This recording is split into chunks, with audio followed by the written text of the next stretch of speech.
On the day I was supposed to marry Dorian, everything fell apart before everyone's eyes. His former lover committed suicide. He coldly pulled my hand away and canceled the ceremony right there, without giving me time to react. His words sounded dry, as if they had crossed eras. "This time, I won't listen to you. I can't ignore her." Hearing him, I understood without a doubt. He too had been reborn, but I didn't shed tears like before, nor did I run after him. I just turned around, calm, and faced the audience. My eyes met his brother, Alo Felder, sitting in a wheelchair, with the same imposing posture as always. They say that the older brother is like a father, and that if the son shirks his responsibility, it is up to the father to fulfill it. With his younger brother missing, he could replace him at the altar. The master of ceremonies' voice echoed through the hall, asking the bride and groom to exchange rings. But Dorian did not kneel as rehearsed. Instead, he took a few nervous steps back and pulled out his cell phone to check something. The atmosphere was suspended for a moment. When the master of ceremonies took Dorian's hand and tried to place it in mine, whispering for him to put the ring on, he simply let go of me. His face was pure ice, and the look he gave me was one of pure contempt. The ceremony was officially over. He hurried down the steps, not even caring about the ring that slipped and fell to the floor. I just bent down and picked it up calmly. His words confirmed what I already suspected. He also remembered his other life. In that past existence, moments before we went up to the altar, he received a desperate message from Lilith, his former love. It said something like, "Are you really going to marry her? If you do, I'll die in front of you." The attached photo showed a pale arm and a small fruit knife next to it. Dorian looked angry. Why is she repeating this charade again? I saw his expression and approached him to try to convince him. Ask your security guard to go there and check first.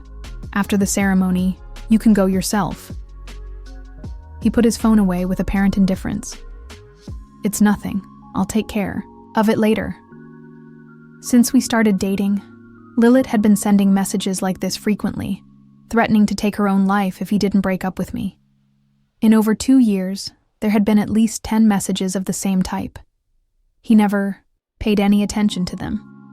Once, after drinking too much at the club, I went to pick him up and ended up overhearing a conversation between him and a friend.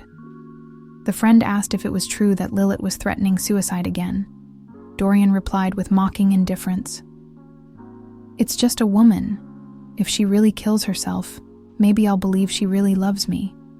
I no longer tried to convince him of anything. I believed he knew what he was doing. I held his arm, determined to walk down the aisle, even though everything was wrong. But then the news came.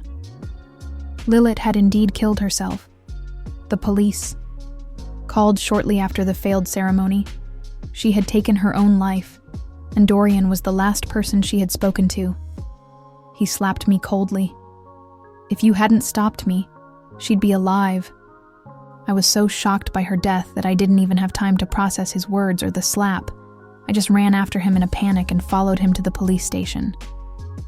On the way back, he drove like a madman, blaming me every mile of the way. The car lost control and crashed into a guardrail. My soul seemed to float out of my body. I saw Dorian covered in a white sheet. And meanwhile, my body went into a vegetative state. I spent 5 years in the hospital, and I died. But then I opened my eyes and I was back. On the day of the ceremony, as if time had been turned back. This time, I didn't follow him. I stood still as he disappeared among the guests. Everyone was stunned, whispering, not knowing what to say or do. And I silently thanked God that we hadn't made it official at the registry office yet.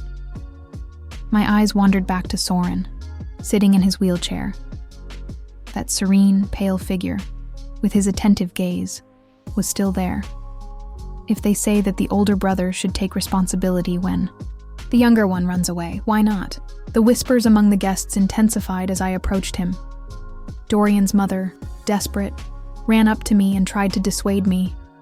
"Don't be angry. Dorian must have had an emergency. We can reschedule." She held my hand tightly. She promised she would teach him a lesson when he returned, but I just ignored her, looking directly at Soren. He returned my gaze calmly. After a long silence, he finally replied, "Are you sure?" I nodded. He then accepted. No one dared to object. Despite being an orphan, I had inherited a fortune from my parents. Whoever married me would have control over half the city of Jing. So, under the incredulous stares of everyone, Soren was led to the stage to finish the ceremony with me. That night, after everything was over, he asked me in the most monotone voice I had ever heard. Why? I wasn't sure myself.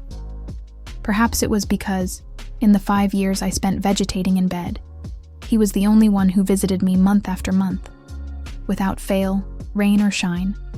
I smiled and replied simply, "According to my father's will, I can only inherit if I marry, and you, even with that limitation, are still handsome. It doesn't matter who I marry, does it?" Soren didn't argue.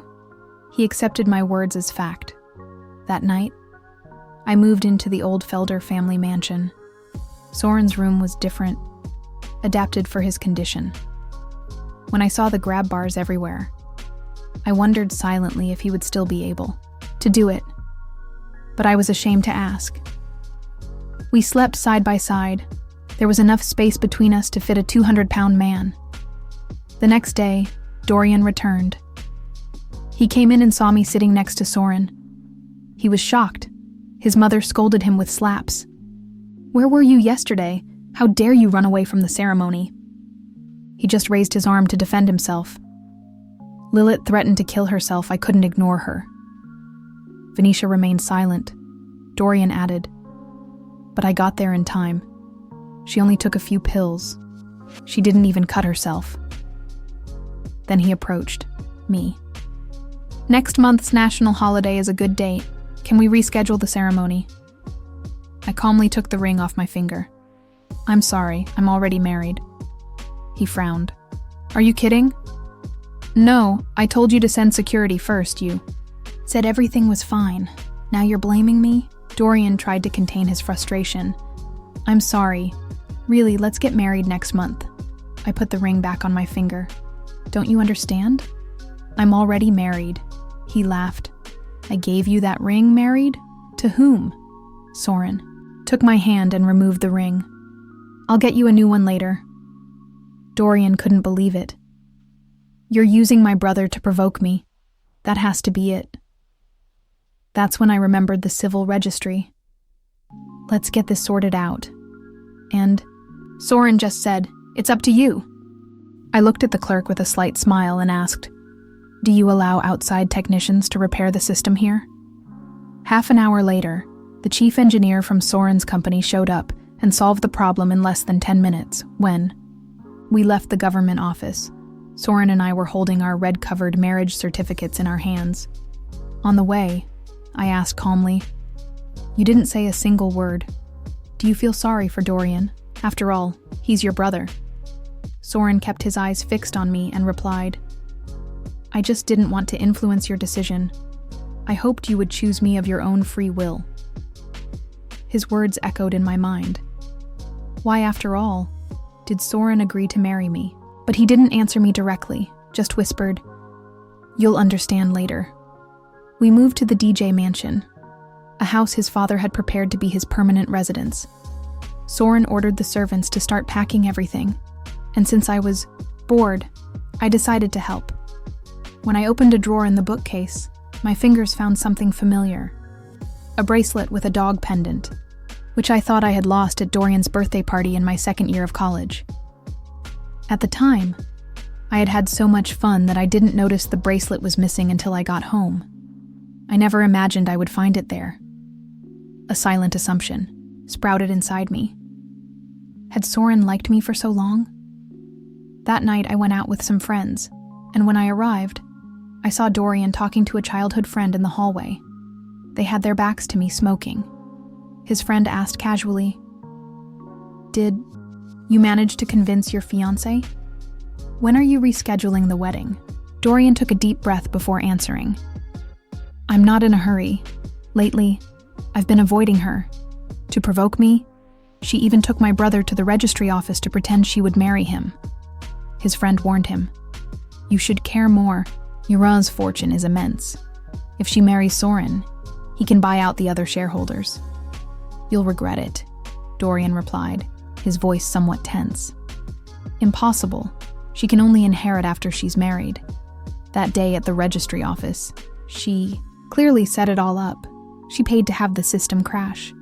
Euron loves me too much to marry anyone else. It was at that moment that the door next door opened, and Lilith appeared, calling for Dorian. He ruffled her hair affectionately and said he would come in as soon as he finished his cigarette. As soon as Lilith left, his friend asked again, Every time you set a wedding date, Lilith threatens to kill herself. What's the plan? Dorian sighed and confessed, I'm thinking of getting married in Bali, far from the press. Lilith lost her virginity to me when she was 16. She got pregnant, had an abortion, and now she can't have children. I can't leave her alone. But forget it. She hates the smell of cigarettes. He put out his cigarette and went inside. My friend approached me and asked with concern, Are you okay? I forced a smile. I'm better than ever. I was lucky not to marry that scoundrel. For 6 years, Dorian tried to convince me to sleep with him, swearing he was a virgin. In the end, I discovered that not only was he not a virgin, but he also had a child with another woman. I entered the private room, distracted, and soon posted a photo of my marriage certificate with Soren on Moments. Half an hour later, my phone rang. It was Dorian. I ignored it. I turned off my phone, almost midnight. I got home, took a shower, and when I went to close the curtains, I saw Dorian standing outside, soaked by the rain. He didn't seem willing to leave. I watched silently until Soren's cold voice came from behind me. Do you feel sorry for him? I turned and found his steady eyes, shaking his head slightly. I'm not satisfied, I whispered. Soren was surprised for a second, then his face lit up with restrained joy. That made me curious. Why did you keep that bracelet? Instead of answering, he asked, Are you sure you want to spend the rest of your life with me? I nodded. The next moment, he lifted me into the air. One spin, and I was pressed against the bed, with his forehead pressed against mine, breathing. Heavily, he murmured, Are you willing to give yourself to me? And I thought of the 5 years I had spent motionless. With a man like Soren, even without intense passion, I knew I would never be mistreated.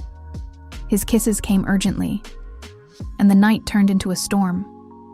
When everything calmed down, I remembered to ask, How did you manage to lift me up? Did you fake your disability?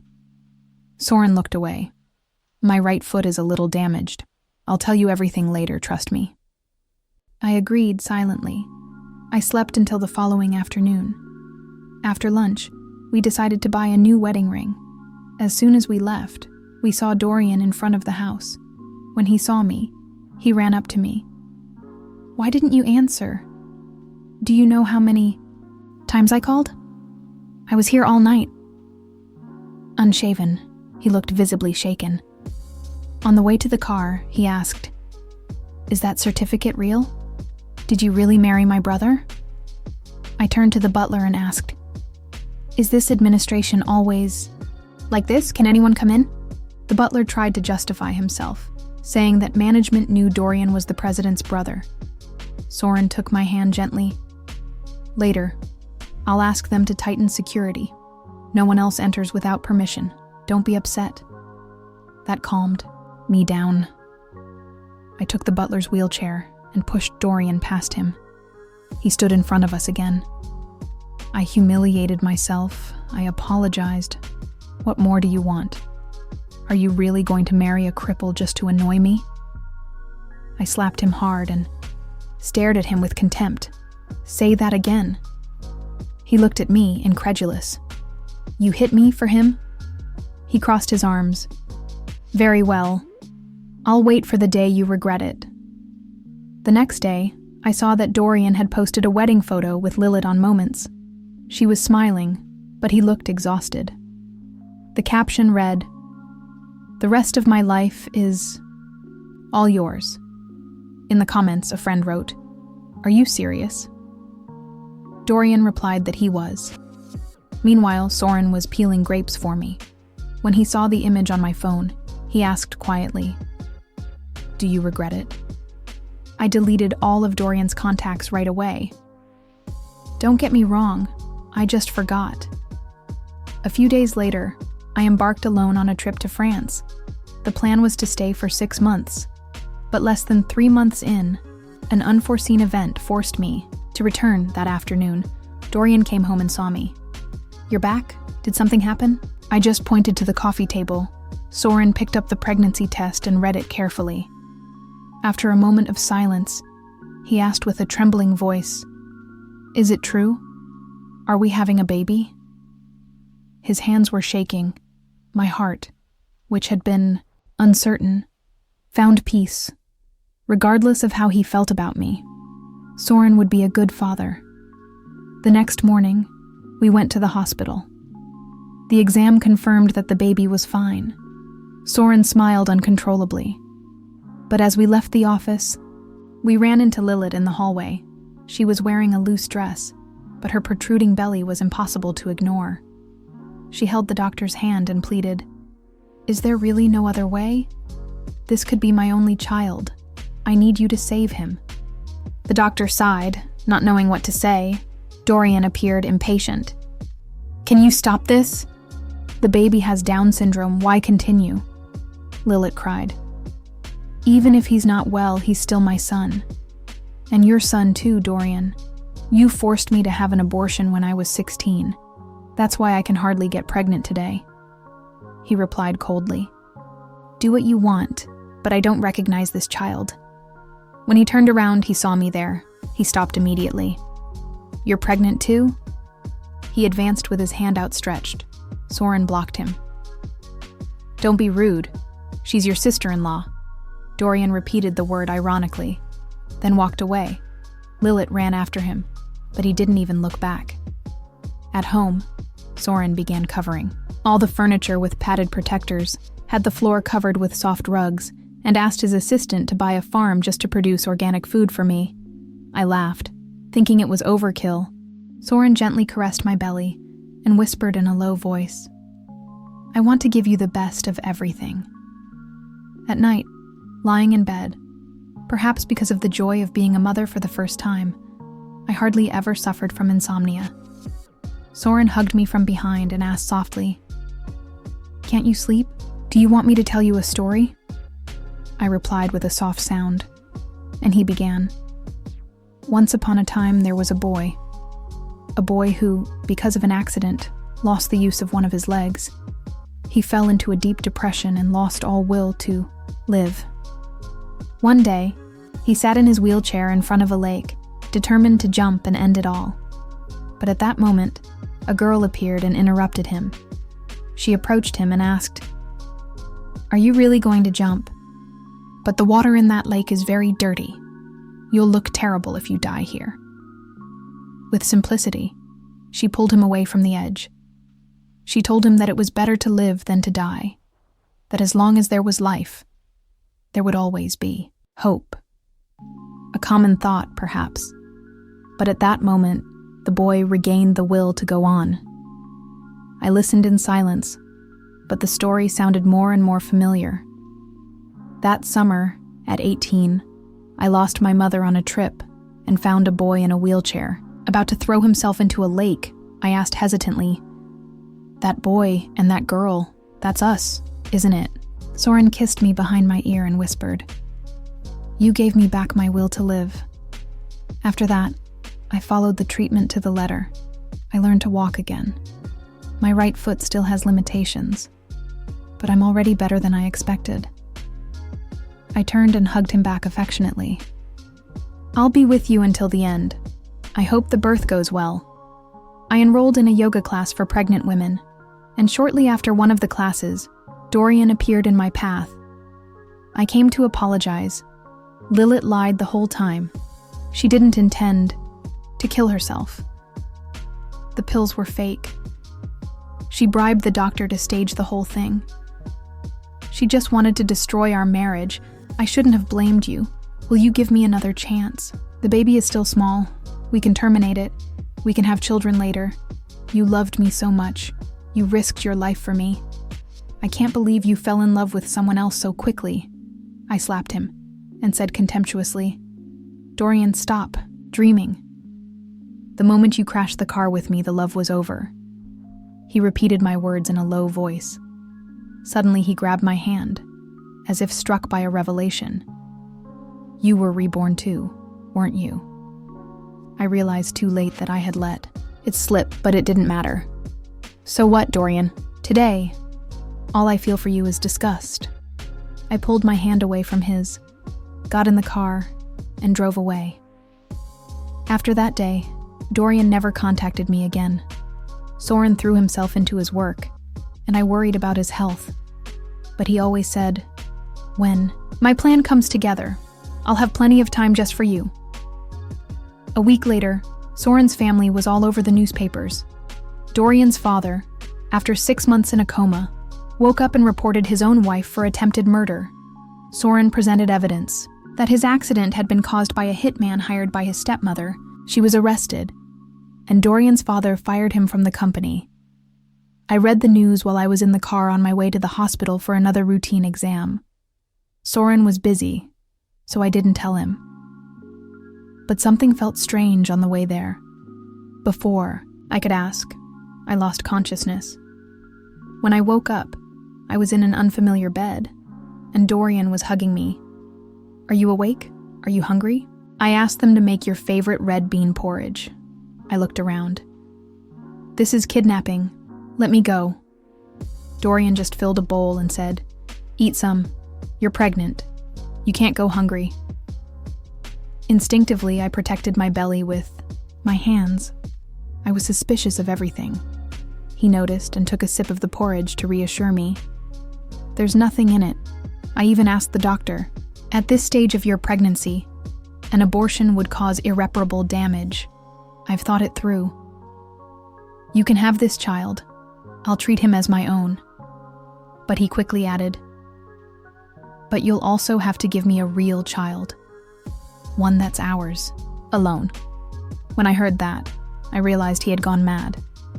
Dorian, there are so many women willing to give you children. Why do you insist on me? He approached me and held my face with forced tenderness. You're the only one who can have my children. I already made Lilith have an abortion. If God gave us this chance to start over, it's because he wants us to be together. I made a mistake, but I'll make it up to you. I remained silent. Then he took a knife and cut his wrist. Does that make you feel better? He cut again. How about this? I felt a deep fear that he would put that blade in my belly. I needed to buy some time. Put the knife down, give me some time to think. He backed away. All right, think about it. When he leaned in to kiss me, I turned my face away. He frowned but held back. You know I was fired from the company, but I have a project. If you give me 100 million, I can get back on top. I agreed immediately. Sure, but I need my cell phone to talk to the finance department. It'll take some time. Dorian smiled. No rush. You can transfer it in a few days. And he left. I spent the rest of the day praying that Soren and the police would find me. Dorian returned at dusk, carrying a basin. He approached me and tried to take my foot. I pulled away. What are you going to do?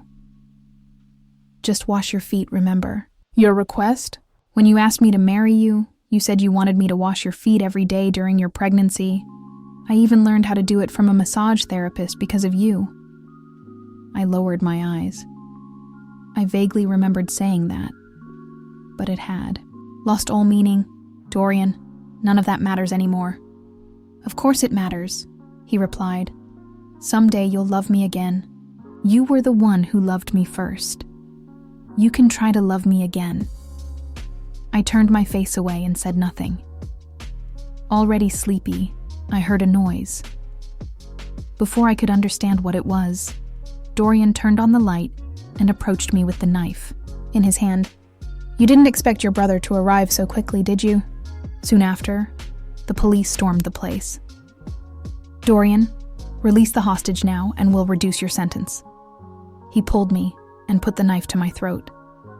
"You think I'm going to believe that?" Soren appeared behind the police officers. "Dorian, let her go. If you have something to settle, settle it with me." Seeing him standing, Dorian turned pale. "You can walk." He burst out laughing. "So you were faking it all this time just so my mother would let her guard down and you could investigate the accident. But it doesn't matter anymore. All that matters now is her." Dorian leaned close to my ear. "This rebirth is a curse. So I'm going to kill you, then kill myself. And when we're reborn again, everything will be different. Don't be afraid. It'll be quick." But before the knife could reach me, a shot rang out in the room. Dorian fell, shot in the forehead. Soren ran to me, covered my eyes with his hand, and held me tight against his chest. "It's okay. Don't be afraid." Months later, I gave birth to a healthy baby girl, Soren named her Samara, hoping that her life would be peaceful. At the full moon banquet, important figures and many gifts arrived. That night, as I opened the packages, I found a red envelope that stood out from the rest. Inside was an amulet and a letter. "I hope this letter finds you well. This amulet was consecrated in the temple by a respected master. May it protect your child. I'm sorry I didn't take advantage of the second chance fate gave us. I left the altar, and that made me lose you. When I learned that you had also been reborn, I was happy to know that you would have a new life. But I regretted understanding everything too late. If another world exists, I hope we can meet there. We will have 2 children, travel the world, and finally, I will be worthy of making you happy." I didn't read to the end. I handed the letter to the nanny. "Please burn this." I heard a soft voice behind me. I turned and saw Soren coming with Samara in his arms. Their faces reflected the same peace. I smiled. I walked over to them and hugged them. "Is everything okay?" he asked, touching my face. "Yes, it is. I'm very happy. I don't need to be reborn again. This life is enough for me. In my previous life, I loved Justin. I saw Serena destroy him little by little, torture him to the limit, and I couldn't stand it. I rescued that broken man, cared for his hands with all my strength, gave him back his future as a pianist, and accompanied him every step of the way in the darkness, believing that the days of suffering were finally behind us. But on the day he found out Serena was getting married, he took me out of the country and whispered with empty eyes, "If it weren't for you, I would never have broken up with Serena." He apologized and said he hated me. The truth came out like a deep cut. He suffered from emotional disorders, and even though he was a victim, he was already emotionally attached to the woman who had abused him. I saved him, and he hated me for it. He left me abandoned in a foreign country, in a fetid alley, where beggars surrounded me, mocked me, and finally stabbed me to death, throwing me in a dump like a piece of human trash. I was already pregnant. The baby, that baby, his child, became just a red puddle under my body. I remember it so clearly that my teeth grind in pain. At that moment, in the face of all this, I just wanted to tear apart the despicable creature I once called my sister. When I ignored her presence, Serena sneaked up and whispered in my ear, "It hurts to see the man you love being tortured by me, doesn't it? Look around. Not even our parents want to acknowledge your existence. No one wants you here. If you leave Jin now, I'll leave Justin alone." Even though I was rejected as her legitimate daughter, I was still a threat to her. She was afraid that even though I was the forgotten bastard, I would surpass her. I was tempted to expose everything. I imagined how Justin would feel if he knew that all this time, he was just a dirty pawn in Serena's hands to manipulate me. I looked at her coldly. You can play with your dog all you want. He's none of my concern. Serena froze. Justin, silent until then, turned pale. He tried to get up, but his body had no strength left. Still, he tried to crawl toward me, gasping, begging, "Are you going to leave me too?" That voice, that tone, it was the same one I heard in my other life, when he pretended to be remorseful but acted like an executioner. He tortured me on the darkest nights, biting my shoulder like a madman, saying it was love, but it wasn't. It was pure evil disguised as tenderness. Now I could see it. It was never love, just deep-rooted sadism. I took a step back, pushed Justin away without mercy, and looked at Serena. Can't you even control your dog? Look what he did to my clothes. Justin's eyes widened in disbelief. Before Serena turned him into a slave, we had something ambiguous, confusing. And maybe that's why I tried to save him. I believed there was love. But who would have thought he would fall in love with his own torturer? Serena was furious and kicked Justin hard. Useless, you piece of trash. Then she opened a bottle of red wine and poured it over him. The liquid ran down his pale face, turning him into a tragic, stained, miserable figure. I watched it all, with complete indifference. At that moment, a deep voice echoed at the entrance to the hall. Looks like you had fun without me. The room fell silent. It was Sean. He was wearing an impeccable suit, but his red hair gave him an air of elegant chaos. Serena ran to him, smiling. I thought you weren't coming, Brother Sean. He pushed her arm away coldly. Let's get straight to the point. No sweet talk. She didn't flinch. As usual, she only had eyes for him. I looked at Justin. Even if I didn't exist, he would never have a chance with Serena. In her eyes, how could a cripple compare to Sean? But contrary to my expectations, Justin wasn't looking at her. His gaze was fixed on my belly. A chill ran down my spine. Had he also been reborn? Before I could think twice, I felt a card slip into my hand. Sean had approached without me noticing. He curled his lips and whispered, Sorry, you don't want to be usurped either, do you? Want to talk? Meet me. I looked at the card with the room number and smiled slightly. Mr. Shy, want to talk in bed? Sean didn't flinch. He just raised his eyebrows slightly. His ears, however, turned red. A sincere blush. In my past life, I had almost no contact with him. I remember a boy who was always relaxed, with an earring in his cartilage and a cynical laugh. But he was the only one who avenged my death. After my death, my soul hovered for a while. I saw Justin lie at my funeral, pretending that I had died in an accident. He cried, played my favorite song, and pretended to be in pain. But Sean exposed everything. He revealed evidence of Justin's betrayal, videos of him entering Serena's room while I was still alive. He called the press, denounced him, and tore apart his lies. He fought Justin until he bled. I wanted to help, but my soul weakened, and I was swallowed by a white light. When I woke up, I was reborn this year. Sean had left only that card. That night, I went to room 1206. Sean was standing there, drying, his hair. He turned with a smile. You're here, little sister. I stood at the door, paralyzed. He was everything Justin never was. Steady, alive, strong. When I approached, Sean joked, If you want to look closer, feel free. After all, you're going to be mine. I asked sarcastically if he gave room cards to everyone. He smiled sweetly. This is the 5th time we've seen each other. How can you not remember me? And then he told me that his grandfather wanted him to marry the real Howard daughter, me, not Serena. I was surprised. How did he know about my origins? which had always been hidden by my parents and Serena. But before I could answer, he came closer. "Don't be afraid. I won't hurt you. I just want to protect you."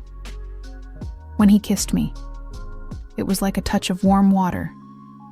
Nothing like Justin.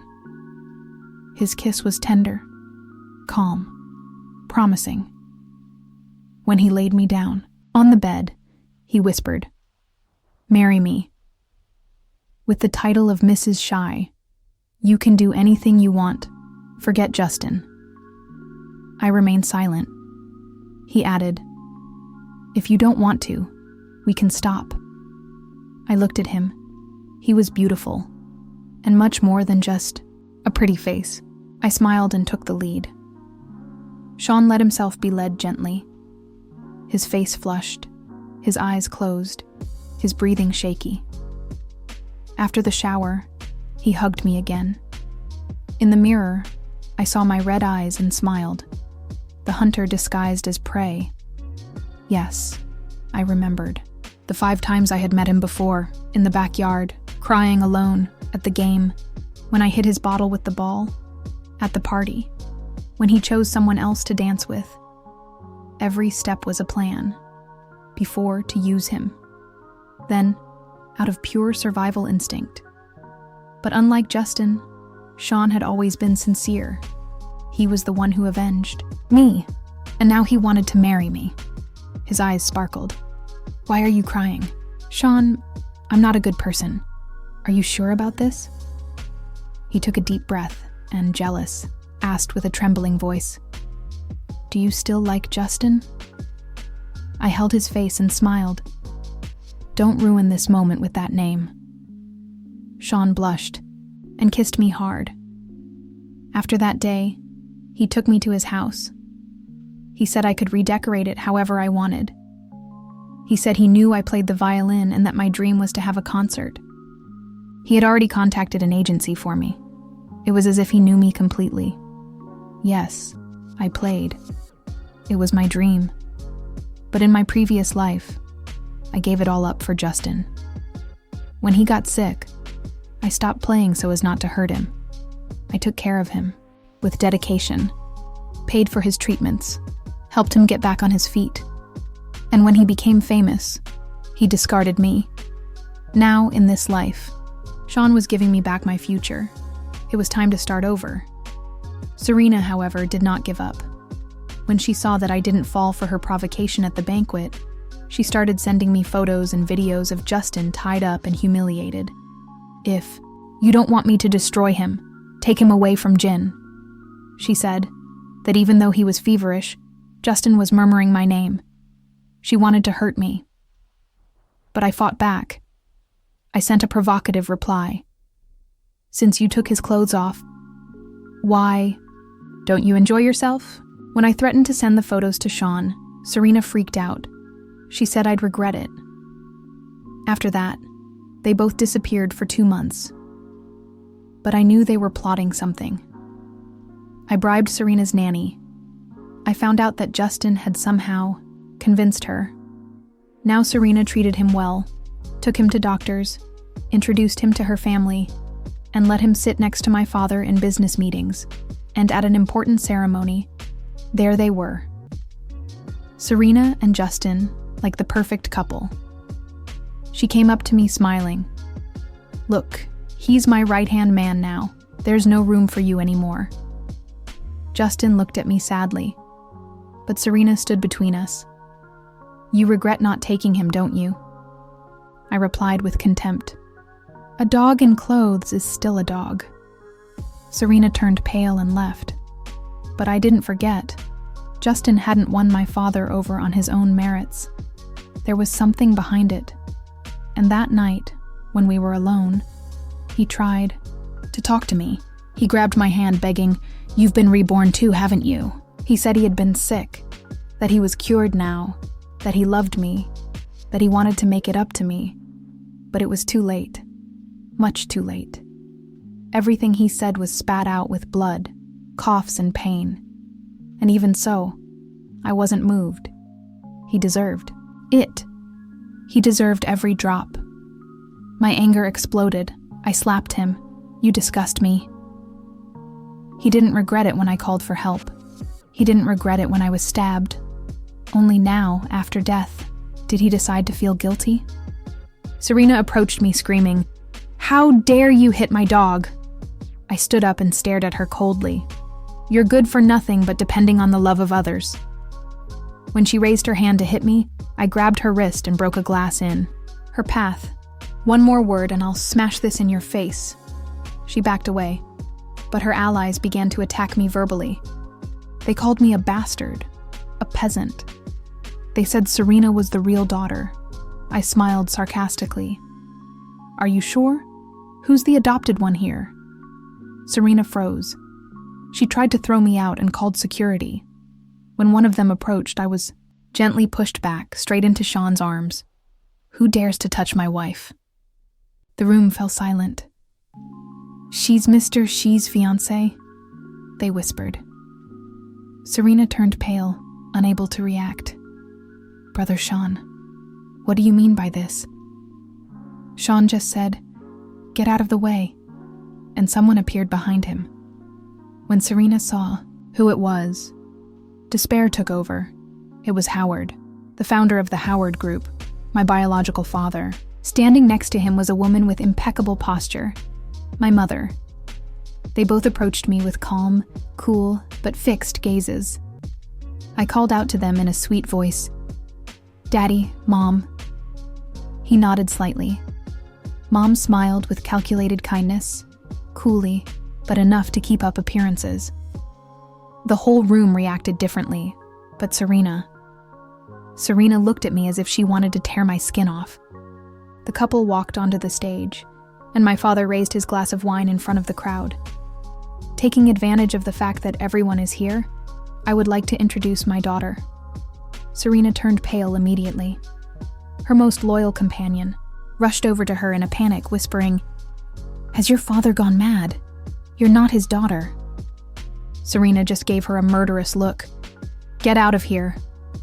And my mother, with all her elegance, reached out her hand to me, her eyes sparkling as if she were presenting a rare jewel to the world. Dressed in a designer gown, every hair carefully styled, she waited for me as if she were about to present her property. I walked up to her, passing Serena, and whispered, "I'm sorry, my dear sister." The fire in her eyes burned, but she couldn't do anything.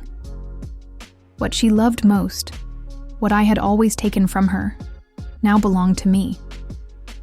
The parents who had ignored me finally recognized me. Of course, out of self-interest, because the relationship with the Shi family was worth billions. To secure the deal, Serena, the adopted daughter, wasn't worth the risk. When she realized this, Serena made a desperate accusation. "It's you! You seduced Sean just because Mom and Dad don't like you." "What a credit to you," I smiled radiantly. As I walked past her, I said quietly, "It's not merit. It's strategy." As a child, I was kidnapped, replaced by an intruder, treated like a stranger in my own home. I was abused, betrayed, unjustly sentenced to death. Even with a second chance, I couldn't have defeated my parents on my own. But Sean was my best asset. Win a man's heart and have him by your side? Why not? I walked up to my mother, took her hand, and let her envelop me in a theatrical hug. She cried, "Suri is our biological daughter. We're sorry, we made a mistake. We caused you pain." Hypocrisy. A few days ago, when I pressed her to reveal the truth, she screamed that I was a selfish person, unworthy of being her daughter. But now, in front of everyone, she was playing the perfect mother. Sean was the first to applaud. "Congratulations, Mr. Howard. You finally recognized your real daughter." The sarcasm was obvious, but my father remained calm. "I made a mistake for many years." I looked at Serena. She was in shock, but she quickly reacted, approached me with a forced smile, took me by the arm and said, "I'm happy for you, sister. Now we're family." I looked at her calmly. Yes, we're family, and as such, you'll be my maid of honor at my wedding to Sean. The room fell silent. Within seconds, a murmur spread. Everyone understood what this meant. Serena, who had claimed for years she was Sean's fiancée, was now humiliated in front of everyone. People laughed behind her back, waiting for her reaction.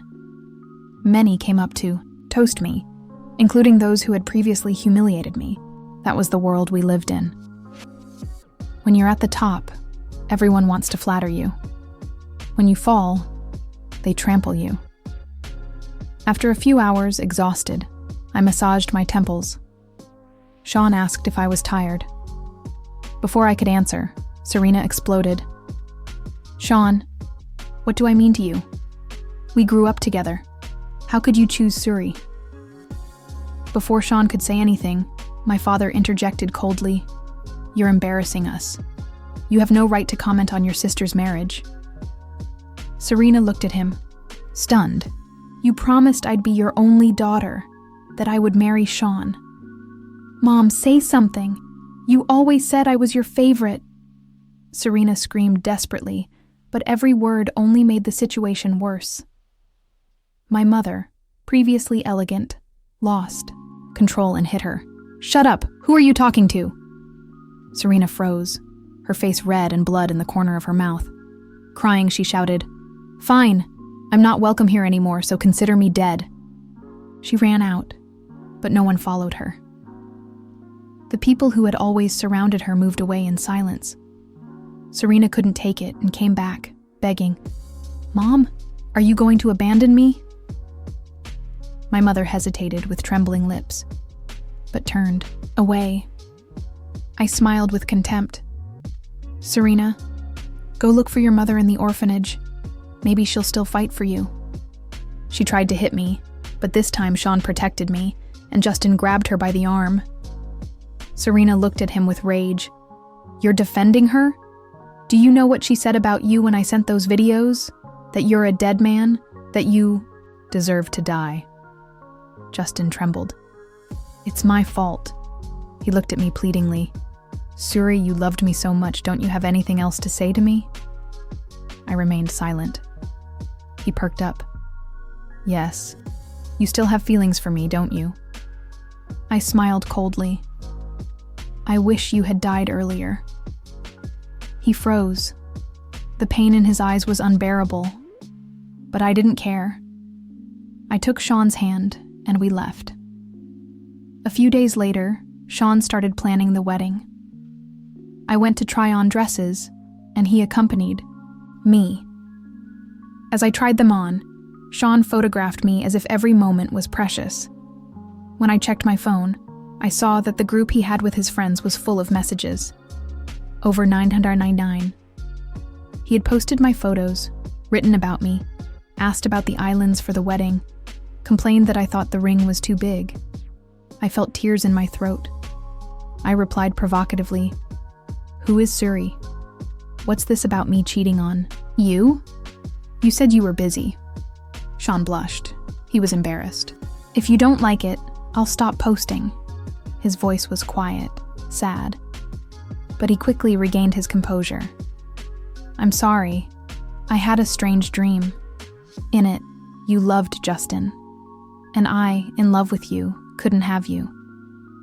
When I woke up, I decided to change that dream. It doesn't matter if you see me as an ally or a tool. When we get married, you'll be my wife. That's enough. I froze. Everything made sense. The key to the room, the unconditional support, the looks.